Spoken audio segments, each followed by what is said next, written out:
Mabuhay Pilipinas! Weather update tayo ngayong January 3, 2024. Pero bago ang lahat, please like, subscribe, and hit the notification bell para updated tayo sa mga latest weather update.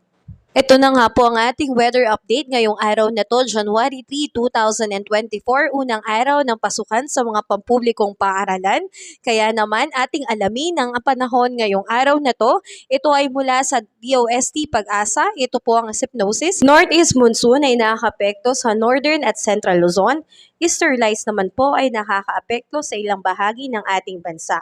Wala pong bagyo na pumasok sa ating bansa, ngunit meron po tayong mga inaabangan na cloud cluster na nasa labas ng ating bansa. Maaaring maging active low pressure area within 24 to 48 hours under observation, pero wala naman pong magiging epekto sa ating bansa. Pagkulog at kidlat, dala ng easterlights, at posibleng magkaroon ng flash flood sa mga bababang lugar at sa matataas na lugar naman ay landslide, kaya tayo po ay mag-ingat, lalo na kapag nagkaroon ng matinding pag-ulan.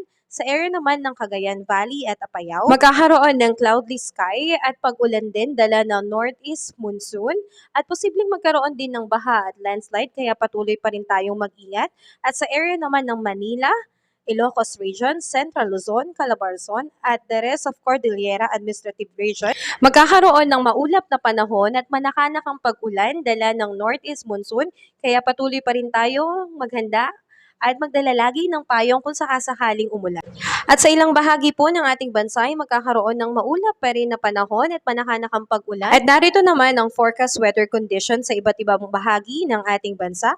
Sa area ng Mindanao, magkakaroon ng maulan at manakanakang pag-ulan na may kasamang pagkulog at kidlat, dala ng easterlights, at posibleng magkaroon ng flash flood sa mga bababang lugar. Dala ng easterlights and localized thunderstorm, kaya Pilipinas, tayo po ay mag-ingat, laging magdala ng payong, umulan man o bumagyo, tayo handang-handa at protektado. Paalam! See you on my next update.